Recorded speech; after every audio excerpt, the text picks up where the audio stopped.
Hi everybody, it's Mrs. Lyons here. I'm super excited to kick off our remote book club that we're going to be doing with all of you guys if you want to.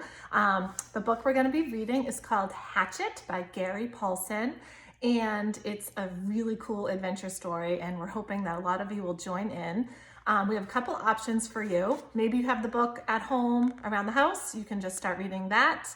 Or perhaps you have a Kindle or an iPad and you can download the book digitally, or you can tune in and approximately, hopefully once a day, we will have a new chapter posted and you can follow along as an audiobook with some of your favorite fifth grade teammates, Mrs. Cronin, Mrs. Fitzgerald, Mrs. McCausland, and Miss Wheeler, just to name a few.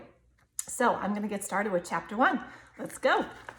I gotta put on my little granny glasses. All right. So Brian Roberson stared out the window of the small plane at the endless green northern wilderness below. It was a small plane, a 406, a bush plane, and the engine was so loud, so roaring and consuming and loud that it ruined any chance for conversation. Not that he had much to say. He was 13 and the only passenger on the plane with a pilot named, what was it, Jim or Jake or something, who was in his mid-40s and who had been silent as he worked to prepare for takeoff. In fact, since Brian had come to the small airport in Hampton, New York to meet the plane driven by his mother, the pilot had spoken only 5 words to him. Get in the co-pilot seat, which Brian had done. They had taken off, and that was the last of the conversation.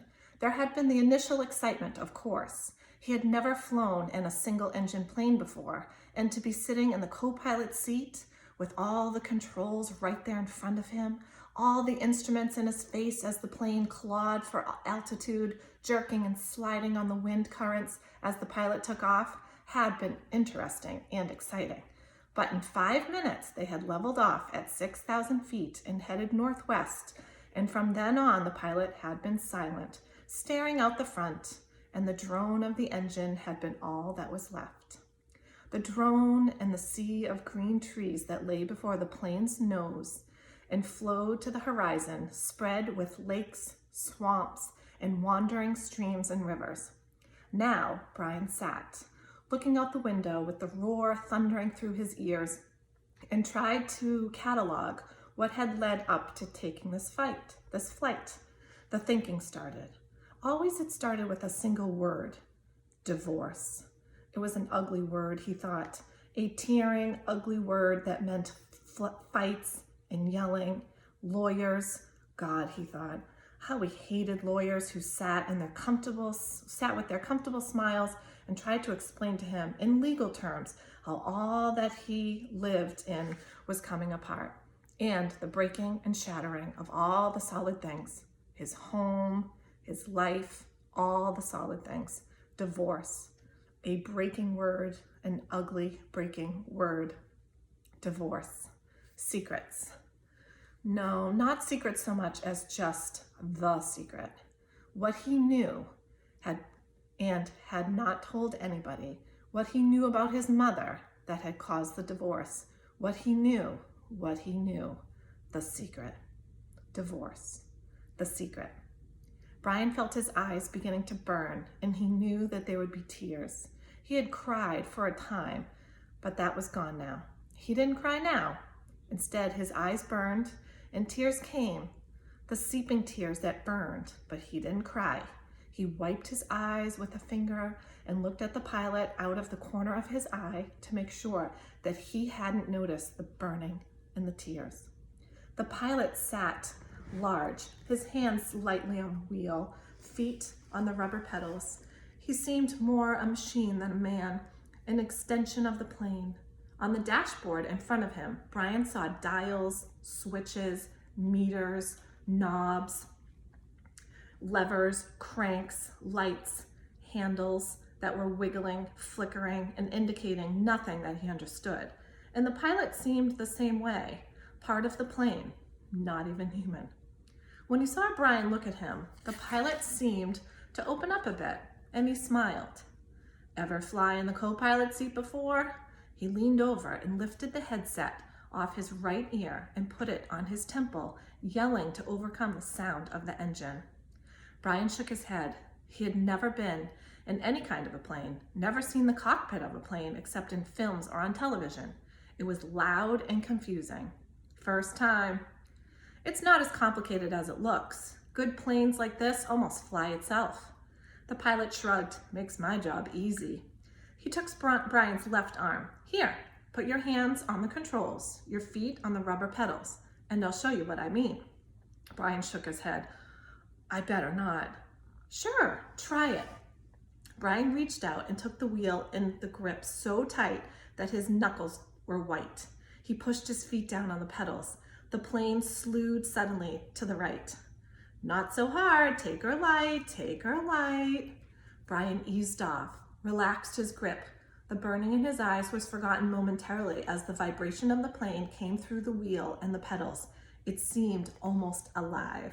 See? The pilot let go of his wheel, raised his hands in the air, and took his feet off the pedals to show Brian he was actually flying the plane alone. Simple. Now turn the wheel a little to the right and push on the right rudder pedal a small amount. Brian turned the wheel slightly and the plane immediately banked to the right, and when he pressed on the right rudder pedal, the nose slid across the horizon to the right. He left off on the pressure and straightened the wheel, and the plane righted itself.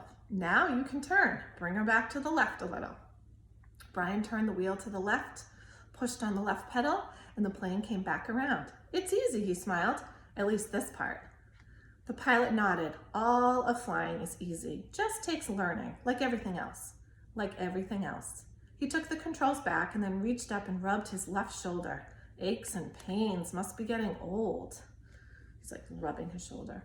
Brian let go of the controls and moved his feet away from the pedals as the pilot put his hands on the wheel. Thank you. But the pilot had to put his headset back on, and the gratitude was lost in the engine noise, and the things went back to Brian looking out the window at the ocean of trees and lakes. The burning eyes did not come back, but the memories did. They came flooding in. The words, always the words. Divorce, the secret, fights, split, the big split. Brian's father did not understand as Brian did. Knew only that Brian's mother wanted to break the marriage apart. The split had come, and then the divorce, all so fast. And the court had left him with his mother, except for the summers and what the judge called visitation rights. So formal. Brian hated judges as he hated lawyers. Judges that leaned over the bench and asked Brian if he understood where he was to live and why. Judges who did not know what had really happened. Judges with the caring look that meant nothing as lawyers said legal phrases that meant nothing. In the summer, Brian would live with his father. In the school year, he would live with his mother. That's what the judge said after looking at papers on his desk and listening to the lawyers talk. Talk. Words.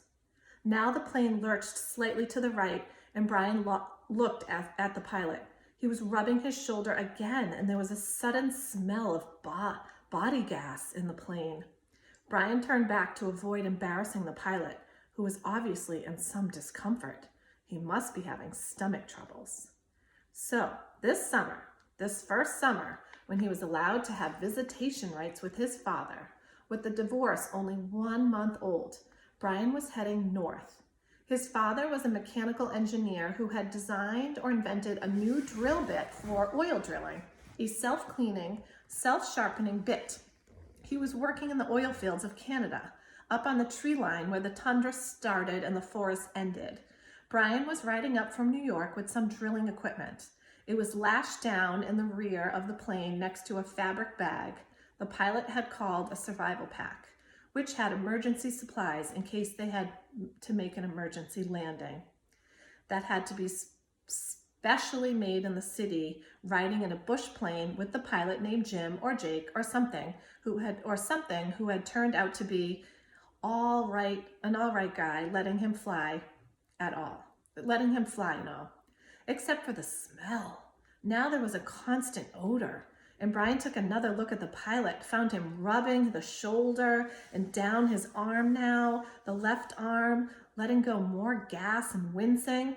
Probably something he ate, Brian thought. His mother had driven him from the city to meet the plane at Hampton, where he came to pick up the drilling equipment. A drive in silence, a long drive in silence, 2.5 hours of sitting in the car, staring out the window, just as he was now staring out the window of a plane. Once, after an hour, when they were out of the city, she turned to him. "Look, can we talk this over? Can't we talk this out? Can't you tell me what's bothering you?" And there were the words again: divorce, split, the secret. How could he tell her what he knew? So he remained silent, shook his head, and continued to stare, unseeing at the countryside. And his mother had gone back to driving, only to speak to him one more time when they were close to Hampton. She reached over the back of the seat and brought up a paper sack. "I got something for you for the trip." Brian took the sack and opened the top. Inside, there was a hatchet, the kind with the steel handle and the rubber hand grip. The head was in a stout leather case that had a brass riveted belt loop. "It goes on your belt," his mother spoke now without looking at him. There were some farm trucks on the road now, and she had to weave through them and watch the traffic. "The man at the store said you could use it, in the woods with your father." Dad, he thought. Not my father, my dad. "Thanks, it's really nice." But the word sounded hollow, even to Brian. "Try it on, see how it looks on your belt." And he would normally have said no, that it looked too hokey to have a hatchet on your belt.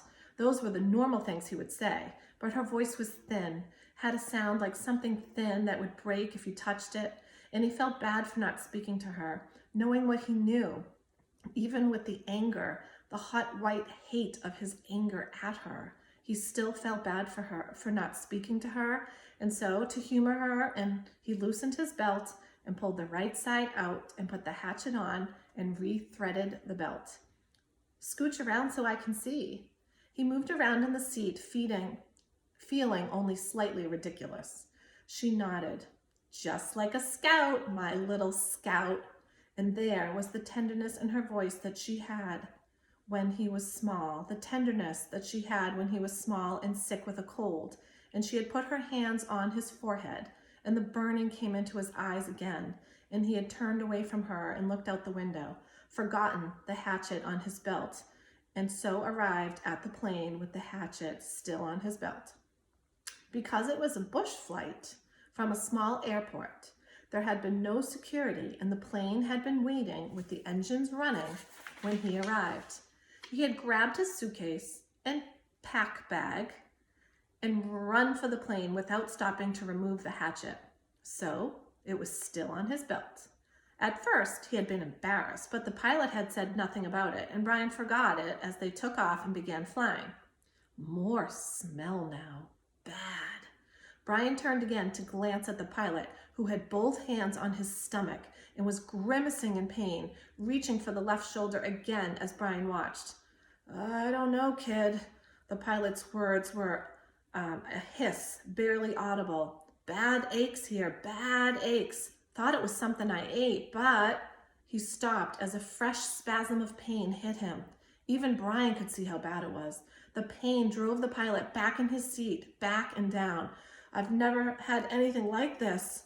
The pilot reached for the switch on his mic cord, his hands coming up to a small arc from his stomach.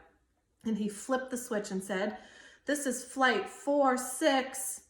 And now a jolt took him like a hammer blow, so forcefully that he seemed to crush back into the seat. And Brian reached for him, could not understand at first what it was, could not know. And then he knew. Brian knew. The pilot's mouth went rigid.